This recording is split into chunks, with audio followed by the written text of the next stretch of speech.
In China, business isn't a game. It's a military campaign. You don't need a team. You need an army. Westerners love horizontal management. But the algorithm of Shi demands a leader. If the center is weak, the mass will dissolve. Hexagram 7, Shi, the army. Literal meaning, water hidden under the earth. Silent code, the commander algorithm. The army must be led by a mature man. Discipline is the invisible water flowing beneath the soil of your enterprise. Stop being a coach. Start being a general. Let's decode how to build a workforce that moves as one single, unstoppable machine. B. Have you ever been part of a team where what leadership called empowerment actually just felt like, total terrifying abandonment? Oh, yeah. That is a very specific, awful feeling. Right. Like, think about that for a second. You're told by your higher-ups you have total ownership, or we operate on a flat hierarchy. You're empowered to be your own manager. Yes, exactly that. And it sounds incredibly progressive on paper. It sounds great. But then a massive crisis hits the project. Which always happens. Always. And a hard, deeply unpopular decision actually needs to be made. One that will, upset people and probably cost money. Right. You look around the room waiting for someone to take charge, and you realize there is absolutely no one at the wheel. Just an empty driver's seat. Completely empty. No one is willing to give a definitive directive, and more importantly, no one is willing to take the ultimate career-on-the-line responsibility. Just a void. It's a void. So, today we are wading into a deeply uncomfortable, heavily debated tension for this deep dive. We are looking at the massive friction between our very modern, highly idealistic urge to completely flatten hierarchies in the workplace. Which is everywhere right now. It really is. We're contrasting that with the ancient, absolutely undeniable reality of how organized mass power actually functions. And it is arguably the most profound organizational tension of our time. I mean, we live in a corporate era that practically worships the idea of the decentralized startup. Oh, totally. The garage myth. Exactly. We idolize the consensus-driven holacracy, the idea that every voice must carry equal weight at all times. Yeah. We have developed this severe cultural allergic reaction to concepts like command, obedience, strict reporting lines, and, vertical hierarchy. Just saying the word obedience in a modern office makes people shudder. It really does. Yeah. Because we want the world-changing power and the scale of a massive organization, but we desperately want to avoid building the heavy, often brutal, unforgiving architecture required to actually sustain it. Yeah, we want the results without the structure. Precisely. But the physics of human organization and fundamental human nature itself, they simply do not care about our modern sensibilities. They don't care that we want to be perfectly egalitarian. Not at all. Which brings us directly to the focus text for today's deep dive. We are looking at a fascinating stack of sources centered around one specific ancient text. The I Ching Hexagram 7. Yes, also known in Chinese as Shi, which translates to the army. And I want to be incredibly clear right out of the gate so you know exactly what we are doing here. Yeah, good caveat. We are not looking at this text as some mystical, esoteric fortune-telling tool. No, not at all. Based on the deep analysis in our source material, we are analyzing Hexagram 7 as a cold, hard, intensely practical algorithm for structuring mass human effort. We are looking at a blueprint for scale. And that's the precise framework we really need to operate from today. Because this ancient text treats human energy at scale, not as some sociological experiment where we just hope everyone gets along. Right, like a team-building retreat. Exactly. It treats it as a literal, volatile force of nature. It's a mathematical algorithm designed to answer one terrifying, enduring question. Which is? How do you take thousands of individual human wills, with all of their conflicting desires, their personal anxieties, their hidden agendas, All the messy human stuff. all of it, and forge them into a single, unified weapon capable of executing a complex mission without dissolving into total, catastrophic chaos? Wow. And to explore the mechanics of that algorithm, we are going to look at an epic, real-world clash of methodologies detailed extensively in our sources. The case studies are wild. They are unbelievable. So we are going to put two case studies under the microscope. First, we will examine a well-meaning but ultimately disastrous self-management experiment conducted by a Scandinavian design firm on a Chinese factory floor. A complete culture clash. Total train wreck. Then we are going to contrast that wreckage with the relentless, incredibly disciplined, and shocking turnaround of a different factory by a leader described in the sources as the Iron General. We are getting into the absolute trenches today. We really are. We are talking about the raw mechanics of power, the architecture of command, and the incredibly heavy, isolating burden of true leadership. And burden is really the operative word here. Because we spend so much time today romanticizing leadership, right? Absolutely. The magazine covers, the TED Talks. Yeah, as a position of privilege or a reward for hard work or just a platform for personal branding. Right. But Hexagram 7 strips away every ounce of that romance. It presents leadership as an almost crushing architectural necessity. Architectural necessity. I like that phrasing. It is the load-bearing pillar in the center of a massive structure. Without that singular, unyielding pillar, the roof doesn't just sag. It collapses. It collapses and crushes everyone inside. Okay, let's unpack this. Let's start with the literal architecture of that concept, the core idea of she-organized mass power. As a modern professional reading through these sources, I have to admit that leaning into the perspective of today's progressive workplace makes words like army, absolute authority, and strict discipline make my skin crawl just a little bit. Oh, sure. It's jarring. It is. We've been trained by decades of management seminars to view those words as inherently toxic, like they are relics of an industrial age we supposedly evolved past. We want consensus now. We want consensus. We want everyone's voice to be heard before a decision is made. So why does this ancient algorithm insist with such mathematical certainty that our modern instinct for pure consensus is fundamentally wrong when it comes to scale? Well, it insists we are wrong because it understands the inescapable law of organizational entropy. Entropy, like things naturally falling apart. Exactly. Think about the basic physics of human interaction. If you put 5 people in a room to solve a problem, consensus is actually highly effective. Right, you just talk it out. The energy is contained. But if you put 50 or 500 or 5,000 people in a room and give them a highly complex, multi-stage task without a rigid, formal structure, Just noise. it's worse than noise. Yeah. The natural trajectory of that group is not harmonious collaboration. The natural trajectory is chaos. The energy completely disperses. Because everyone has their own idea of how to do it. Right. Factions immediately form based on self-interest. Decision-making stalls out in endless negotiations. I've been in those meetings. They never end.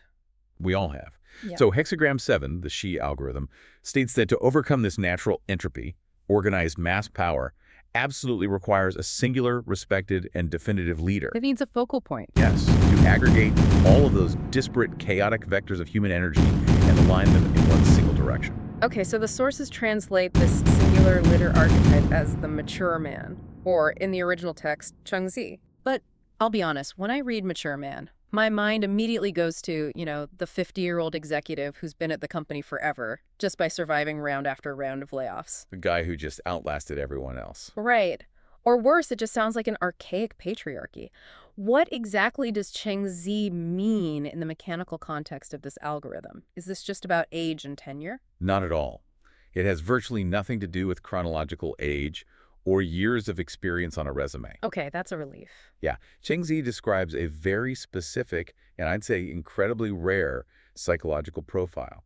It's about a profound duality. Duality how? Well, the mature leader must embody 2 seemingly contradictory forces simultaneously and hold them in perfect tension. Okay, I'm listening. On one hand, they must possess the deep, abiding, almost maternal or paternal care for the people under their command. They must feel a genuine, bone-deep responsibility for the well-being, the growth, and the survival of their team. Okay, that sounds like the modern idealist boss. It does. But on the exact same hand, they must possess the absolute, unflinching, cold resolve of a frontline military commander. I want to make sure I'm parsing that correctly. It's not just about being a ruthless dictator who only cares about the bottom line, Right. but it's also absolutely not about being everybody's best friend and prioritizing office harmony above all else. Exactly. You have to look at the failure states of both of those extremes. Okay, let's look at them. A dictator lacks the profound care, right?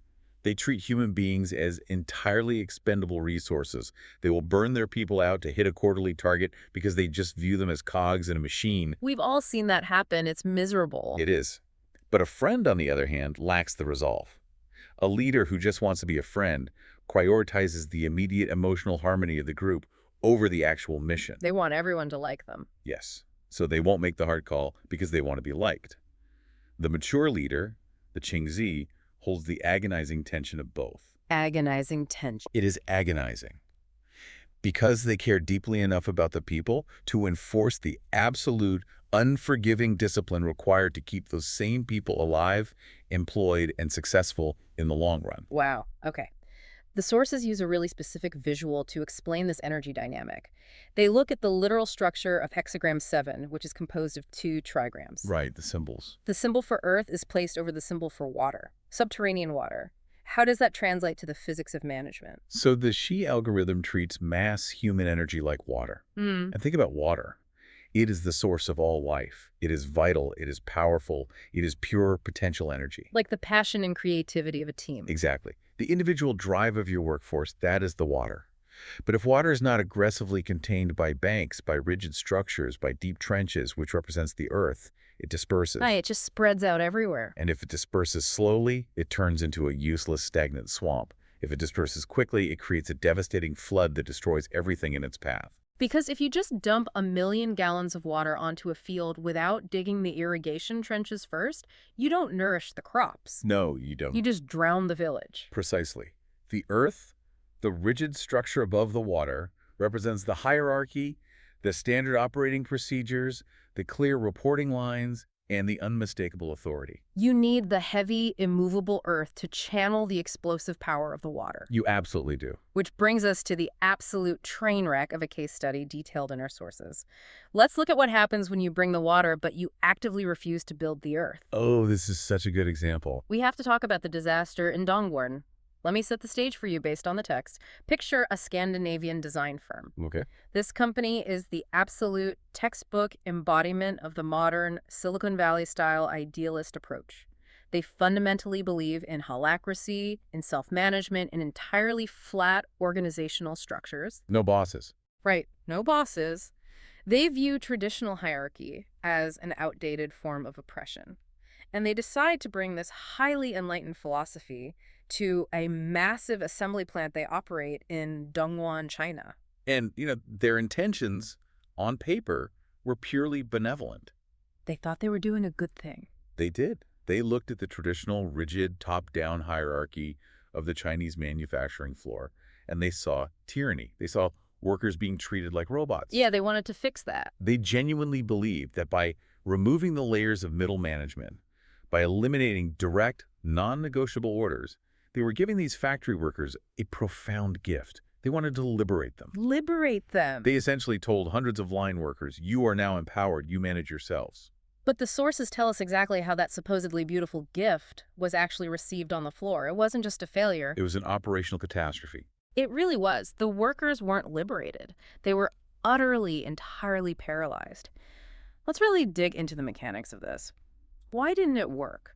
If you tell a worker on an injection molding line, hey, you're your own boss now, why does quality absolutely plummet? Well, because an assembly plant is not a theoretical design studio where you can spend 3 weeks debating the color palette of a logo. Right. It's a completely different environment. An assembly plant is a high-stakes, highly coordinated, incredibly fast-moving physical machine. It requires microsecond synchronization, immediate problem solving, and absolute unquestionable clarity of roles. Otherwise, things literally break. Exactly. Yeah. When the Scandinavian firm removed the hierarchy, they did not remove the fundamental physical need for that synchronization. They simply destroyed the only mechanism the factory had for achieving it. What's fascinating here is let's run a hypothetical scenario to really visualize the failure. Okay, let's do it. Let's say worker A is stationed at a conveyor belt and they spot a minor defect in a plastic casing coming down the line. In the old rigid system, what happens? They flag it to the line boss. Right, they flag it. The line boss has the explicit authority to either halt the line, which costs the company thousands of dollars a minute, or let it run and risk a failed batch. Right. The line boss makes the call, and crucially, the line boss absorbs the risk of that decision. Yes. The rigid hierarchy is a risk absorption architecture. Exactly. But now, under the Scandinavian holacracy experiment, there is no line boss. Yep. Worker A sees the defect, they have total ownership, But they are making a minimum wage. Are they going to press the big red button, halt the entire factory, and personally take on the risk of being blamed for tens of thousands of dollars in lost productivity if they made the wrong call? Absolutely not. That is an impossible psychological burden to place on an individual contributor. It's totally unfair. So what does worker A do? They do nothing. They freeze. They let the defect pass down the line. And the defect becomes a failed product. Right. That paralysis you mentioned isn't because the workers were unintelligent or incapable of self-management? No, it's a survival tactic. Exactly. The paralysis is an entirely rational, self-protective, psychological response to what you correctly identified earlier as the leadership vacuum. The leadership vacuum. When no one is clearly formally in charge, the individual risk calculation radically changes. If there is no heavy earth structure to absorb the failure, the individual water drop is utterly exposed to the heat. That's a great way to put it. Exposed to the heat. So they protect themselves by doing the bare minimum and avoiding all decisions. This is the tragic, almost comedic irony of the modern idealist leader. These Scandinavian bosses flew into Dongguan, likely patting themselves on the back, giving TED Talks in their own minds about how they were freeing the workers from the tyranny of the old world. Oh, I'm sure they felt like heroes. Right. But down in the trenches, standing there with defective parts piling up, machines jamming, and schedules falling apart, the supposed empowerment was experienced of pure, terrifying abandonment. It was abandonment, pure and simple. And the source material highlights a really fascinating cultural and professional reaction to this. What's that? The local Chinese foremen, the seasoned veterans of the manufacturing sector who were observing this experiment, they didn't look at these foreign bosses and think, wow, how progressive and enlightened. No, the sources say they completely lost respect for them. Entirely. They viewed the Scandinavian bosses as incredibly weak. And honestly, reading through the mechanics of it, I have to agree with the foreman. It looks like weakness disguised as virtue. It is exactly that. Weakness disguised as virtue. The foremen lost respect because they recognized the underlying reality. The foreign bosses were essentially abdicating their fundamental duty as leaders. Abdicating duty. They were refusing to build the levee, refusing to manage the earth, because they were afraid of getting their hands dirty with the mud of actual authority. They didn't want to be the bad guys. Right. They wanted the aesthetic of leadership without the weight of command. They brought the pure, unstructured intention of water, and it flooded the entire operation. Abdicating duty under the guise of enlightenment. That is such a sharp critique of so much modern management theory. It really cuts to the bone. Okay, if pure freedom and unstructured empowerment paralyze the Dongguan workers, the obvious mathematical opposite is total control. Right. But does that actually work, or does it just breed a different kind of resentment? Let's look at the counter case study the sources provide, because it is a massive pivot. A huge pivot. We move from the democracy disaster to a totally different environment. A struggling, failing toy factory in the same region is taken over by a new leader. And this individual is described as a retired military officer, a veteran of the intense, cutthroat Shenzhen manufacturing wars. We are moving from the idealistic design firm to the archetype the sources call the Iron General. The Iron General. And the moment he steps into this failing facility, he institutes what can only be described as absolute shock to the system tactics. Total system reboot. The sources detail it. Mandatory 6.00 a.m. drills for the entire workforce. Explicit, non-negotiable, intensely vertical reporting lines. No more ambiguity. None. Everyone knows exactly who they report to and who reports to them, down to the millimeter. And the reward system is overhauled to be harsh but entirely fair. If you hit the standard, you are rewarded financially. Cash in hand. Right. But if you miss the standard, the consequences are immediate, public, and severe. So the Iron General walked into a swamp and immediately began constructing the earth. He built massive, unmovable boundaries. He established the Xi algorithm. And the result of these draconian measures, production at this failing toy factory didn't just stabilize, it tripled. That tripled. It tripled in just 6 months. But here is where it gets really interesting, and I really have to push back or at least play devil's advocate here. Okay, let's hear. Because the most shocking detail in the source text isn't the production numbers, it's the psychological impact. The sources explicitly state that under this intense, rigid, almost militaristic regime, the workers were actually happier. Yes. They were. Okay, but how? How on earth does a brutal 6.00 a.m. drill make a factory worker happier? I'm looking at these sources, and 6-point AM drills for toy manufacturing sounds completely unnecessary to the actual task of assembling plastic parts. It sounds crazy to us. Right. Are we sure this isn't just an authoritarian leader satisfying his own ego by making people march around in the dark? Isn't this just archaic, soul-crushing control? I get why you asked that. It is deeply counterintuitive to the modern Western corporate mind, because we view all strict boundaries as a form of anxiety. Yeah, we like flexibility. But the reality of human psychology, especially in high-pressure, large-scale, physically demanding operations, is exactly the opposite. Vague boundaries create anxiety. Right. Ambiguity is the primary engine of workplace stress. Oh, that's interesting. Ambiguity is the engine of stress. Let's look at the mechanics of the 6.0 AM drills. You're right, marching in formation does not assemble a toy. Not at all. But what does it do to the cognitive load of the workforce? I mean, I guess it synchronizes them. Yes. It synchronizes physical reality to synchronize mental reality. Think about the psychological state of the workers in the Scandinavian plant. The ones who are completely paralyzed. Exactly. Every single day was an endless negotiation. Every task was a question mark. Who do I ask about this broken tool? Am I allowed to fix it? Will I get fired if I fix it wrong, even though no one told me the right way to fix it? Is my boss going to be my friend today or my critic? That sounds exhausting. That level of constant low-level ambiguity is exhausting. It leads to severe decision fatigue and chronic cortisol spikes. You're just constantly on edge. Right. Now, contrast that with the Iron Generals factory. The 6.0 AM drills might be physically demanding, but psychologically, they are incredibly relieving. Because the drill eliminates the negotiation phase of the day. Exactly. It establishes an absolute, immovable baseline of reality. The earth is incredibly firm beneath their feet. Under the Iron General, there's zero ambiguity to navigate. You know exactly where you stand. You know exactly who is in command. You know exactly what the collective mission for the day is. You know precisely what the boundaries are. What behaviors get rewarded with cash, and what behaviors get punished with termination. So the clarity actually lowers the stress. Yes.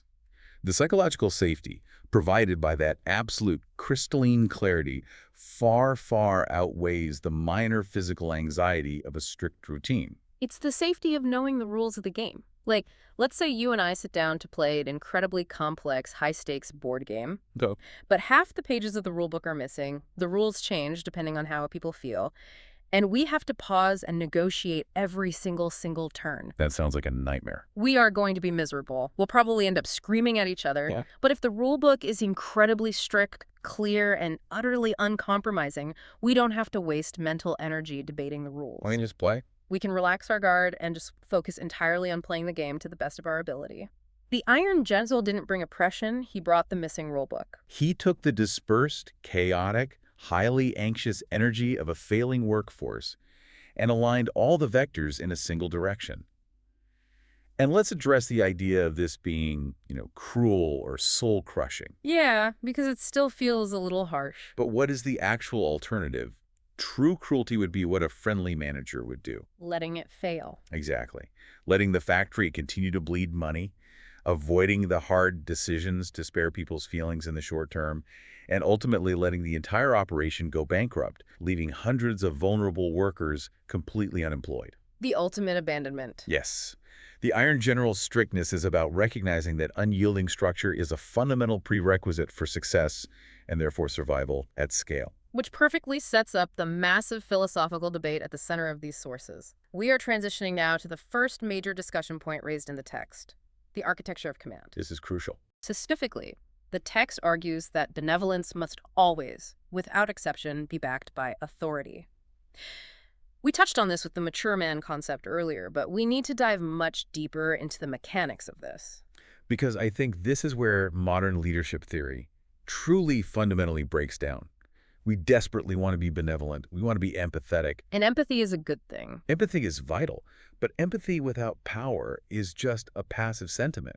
It cannot actually protect the people you are empathizing with. I want to introduce a metaphor here to help us visualize this dynamic, heavily inspired by the text. Let's think of leadership as the sword and the sheath. I love this metaphor. The benevolence, the deep care for your team, the empathy, the psychological support, the desire to see them grow, all of that is the beautiful, ornate sheath. It's what people see. Right. It's outward facing, it's comforting, it's what people see most of the time, and it is absolutely necessary. But the sheath is completely, dangerously meaningless if it is empty. The sword of absolute authority, the capacity to execute harsh consequences, the iron willingness to enforce the absolute bottom line that heavy, sharp sword must be resting inside the sheath. It has to be there. It must be razor sharp, and the leader must possess the undeniable willingness to draw it when necessary. That is a brilliant way to conceptualize the sheath algorithm, if we connect this to the bigger picture. Because if you just have a sheath without a sword, what is it? It's just an empty piece of costume jewelry. Exactly. You can't fight off an external threat to the company with a velvet sheath. And more importantly, you cannot defend the team from internal decay. Let's build on that analogy and apply it back to our case studies. Yeah, let's do that. The catastrophic failure of the Scandinavian firm was that they showed up in Dongguan with a beautifully crafted, highly expensive velvet sheath and absolutely no sword. All empowerment, no authority. They brought empathy and empowerment. But when the sheer physical chaos of the factory floor demanded decisive, cutting action, when a machine jammed, when a quota was missed, when a dispute arose between two line workers, they had nothing to draw. They were defenseless. They could only offer more sheath. What Hexagram 7 teaches us is that in a large-scale operation, true benevolence is not just being nice. True benevolence is providing the sword of structure. I want to look at a highly relatable, modern corporate scenario to see how this plays out in an office environment, not just a factory floor. Sure, let's bring it closer to home. Let's say you are managing a team of 10 people. You have one team member, let's call him worker B, who is chronically underperforming. We all know worker B. Oh, yeah. He misses deadlines, his work is sloppy, and he has a terrible attitude. A modern idealist manager, holding only the sheath, might avoid confronting worker B out of a misplaced sense of benevolence. Because they don't want to be mean. They don't want to hurt his feelings. They worry about his personal life. They don't want to be perceived as the bad guy or a micromanager, so they let the behavior slide. But what is the actual mechanical result of that cowardice on the rest of the system? The systemic result is total decay. Because the workflow doesn't stop just because worker B is incompetent. The work still has to get done. So the high performers on your team are forced to work late to cover worker B's gap. They start burning out. And they get resentful. Oh, highly resentful. Then they look at you, the leader, and they realize you are completely aware of the discrepancy, but are too weak to fix it. They immediately lose respect for you. Just like the foreman in Dongguan. Exactly. The high performers either quit or they artificially lower their own output to match worker B, because they realize excellence is not rewarded and incompetence is not punished. Eventually, the project fails or the company loses the client. It is deeply, fundamentally unbenevolent to let your entire team suffer and fail because you were personally too cowardly to endure the awkwardness of enforcing a standard. Exactly. Now look at the Iron General. He fired people who didn't meet the standard. To an outsider, that looks like cruelty. It looks harsh. But he was actually acting with a much higher, much heavier form of benevolence toward the collective. By cutting the dead weight, he protected the mission. And everyone else's jobs. And by protecting the mission, he protected the paychecks and the livelihoods of the hundreds of workers who were showing up at 6 a.m. and doing their jobs with excellence. He drew the heavy sword to protect the army. And the idealist firm refused to draw the sword, and the entire army starved. Precisely. Which leads us directly into the darkest warning provided in our source material. We've talked extensively about the mature man, the Changzi, the leader who possesses the strength to carry both the beautiful sheath and the heavy sword. The ideal archetype. Right. But the sources highlight a grave existential risk to any organization, detailed in the second major discussion point: the peril of the junior man leading the army. This is a massive warning in the text. In the original Chinese text, this archetype is called the Zhao Ren. Let's define this clearly. When I read the term junior man, my mind immediately goes to, the 24-year-old MBA graduate who gets fast-tracked into management and tries to boss around veterans who've been there for 20 years. Yeah, the young hotshot. Right. Is this Zhao Ren concept simply a warning against promoting young people too quickly? No, it has absolutely nothing to do with chronological age. Everything to do with psychological maturity and moral courage. Okay, so a 50-year-old could be a junior man. Absolutely. The junior man, the Zhao Ren, is the precise diametric opposite of the mature leader. The junior man is an individual who desperately, obsessively craves the title, the status, the high salary, and the social perks of leadership, but fundamentally shrinks from the crushing weight of command. They want the fun stuff. They want the corner office with the view, but they refuse to endure the sleepless nights agonizing over a layoff. To use our metaphor, they want to wear the shiny sheath on their belt so everyone can see how important they are, but they are absolutely terrified of the heavy, dangerous sword inside it. Precisely. And because they cannot handle the weight of true responsibility, their primary operating principle is vanity. Vanity. Vanity. They manage through the lens of their own ego. They need to be liked. They want to be the cool boss. They want to be popular. Oh, man. This was arguably the fatal systemic flaw of the Scandinavian bosses in Dongguan. They prioritized their own self-image as progressive, enlightened, modern managers over the actual gritty, desperate needs of the physical workers they were supposed to be leading. So mechanically speaking, what happens to the algorithm when the junior man is put in charge of the Shay? Yeah. What happens when you give an army to someone who just wants to be liked? The algorithm completely breaks down. The she fractures into pieces. Let's look at the specific text of Hexagram 7. There's a line, specifically line 3, that warns about this exact scenario. It says, "Perchance the army carries corpses in the wagon. Misfortune." Carries corpses in the wagon. That is incredibly dark. What does that mean operationally? It means carrying dead weight. Because the junior man cannot bear the social friction of ultimate responsibility, they inevitably begin to compromise the standard. They let things slide. Constantly. They play favorites with employees who flatter them. They actively avoid hard conversations. They let small infractions slide because they want to avoid conflict at all costs. And the high performers notice. Oh, they definitely notice. Yeah. The junior man allows toxic employees, the corpses, to remain in the organization, dragging the entire wagon down. And in an organized mass of human energy, those small daily compromises do not just disappear, they accumulate. Like stress fractures. Exactly. They act like microscopic cracks forming in the concrete of the levee. The earth starts to crumble. And the water, the chaotic human energy, immediately finds the cracks. Discipline rots from the inside out. The natural factions, the selfish desires, and the office politics that the mature man suppresses through clear alignment and strict rules suddenly begin to surface and dominate. The organization devolves from a unified army executing a mission into a factionalized mob fighting over scraps. And a mob cannot execute a complex mission. A mob just consumes itself. It's a terrifying progression, and I think anyone who has worked in corporate America, or really any large institution, has seen a Zhao Ren, a junior man, in action. All too common. You can literally feel the decay in the air. You can feel the structure rotting from the inside out because the person at the top refuses to enforce reality. They spin narratives. They hold endless meetings to diffuse responsibility. They hire consultants to make decisions for them. Anything to avoid wielding the sword. The ancient text is entirely uncompromising in its assessment of this leadership failure. It mathematically asserts that if the junior man commands the army, defeat is absolute. Absolute defeat. It is a certainty. You cannot cheat the fundamental physics of human organization.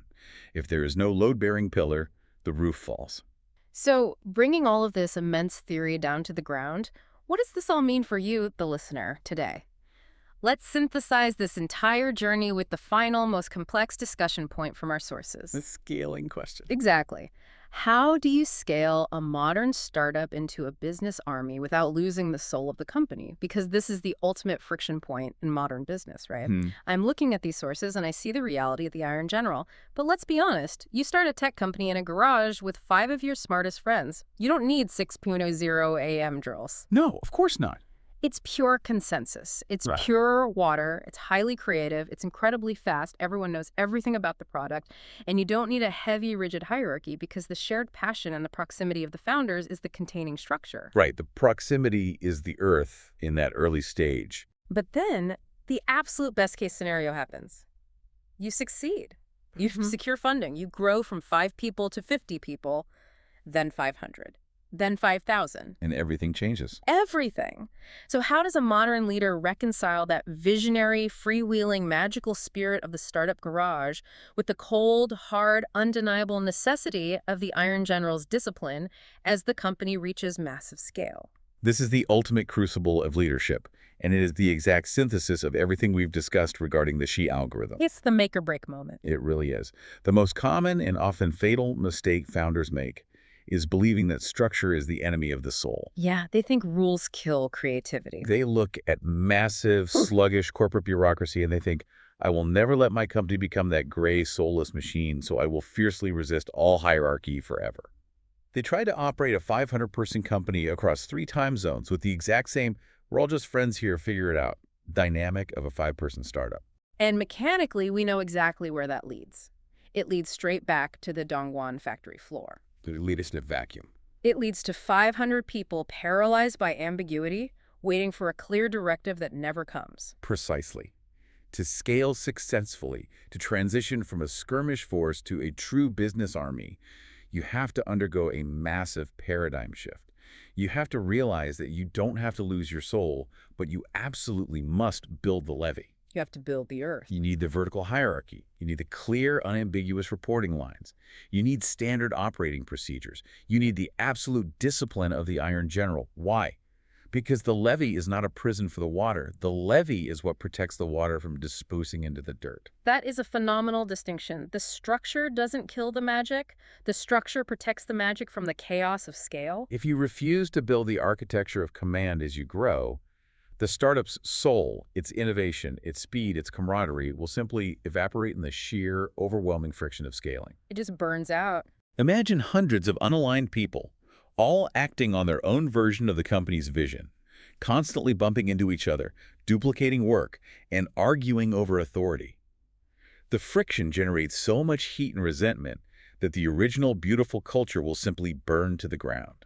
So what's the solution? Building the business army requires the mature man at the top.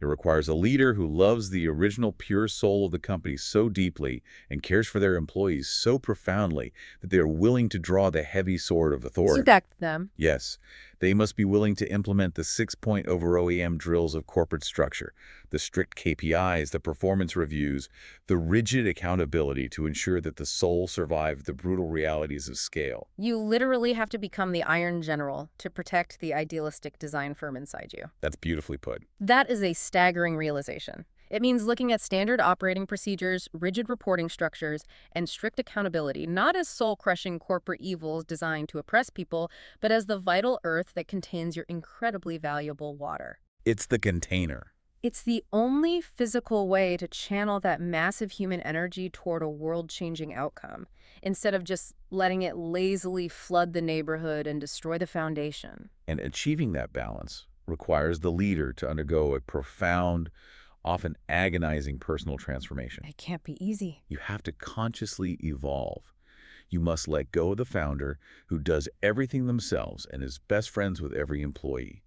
You have to step into the lonely, heavy shoes of the mature leader. The Changzi. You have to stand slightly apart from the group, bear the ultimate crushing weight of final responsibility, and guarantee the integrity of the structure. It is a deeply lonely transition. People probably won't like it. You will be misunderstood. You will be called authoritarian by people who don't understand the physics of scale, but it is the only mathematical way the army, survives and achieves victory. Let's pull all of this together and recap this incredible journey, because we have covered some incredibly heavy, challenging ground today. We really have. We started by deliberately stripping away our comfortable modern illusions about flat structures and pure consensus. We looked at the stark, uncompromising reality of the Xi algorithm, the literal physics of mass human power and entropy. The need for Earth to contain water. Right. We traveled to the factory floor in Dongguan and witnessed the absolute paralyzed disaster of the leaderless vacuum, proving mechanically that good intentions and unstructured empowerment can instantly become terrifying abandonment if they aren't backed by heavy structure. The velvet sheath without the sword. Exactly. We analyzed the raw, shocking effectiveness of the Iron General in Shenzhen, proving that ultimate clarity and rigid boundaries actually create deep psychological safety and explosive productivity by removing the anxiety of ambiguity. The 6 a.m. drills as a psychological anchor. And finally, we explored the incredibly difficult, delicate balance required of the mature leader, the Changzi, the absolute necessity of carrying both the beautiful sheath of deep benevolence and the sharp sword of uncompromising authority, while fiercely avoiding the fatal, ego-driven trap of the junior man who just wants to be liked. It is a profound blueprint. And there's a reason this specific algorithm has survived for thousands of years, outlasting empires and industrial revolutions. Why is that? It survives because it accurately, ruthlessly describes fundamental human nature. As we wrap up this deep dive into the architecture of command, we want to leave you with something to really chew on. Take these ancient concepts and apply them directly to your modern reality. Think about your own life, your own department, your own startup, or even your own family dynamic. Look closely at the specific areas in your organization or your life that feel the most stressful, the most exhausting, and the most relentlessly chaotic right now. Where is the friction highest? We are deeply conditioned by our culture to assume that stress always comes from a lack of freedom, a lack of autonomy, or too many rules. Right. We always think we need less structure. But I want you to look at that chaos and ask yourself a much harder question. What's the question? Are those areas truly suffering because you don't have enough freedom? Or are they suffering because you, or the leaders sitting above you, have cowardly refused to dig the trenches, build the levee, draw the sword, and actually take command?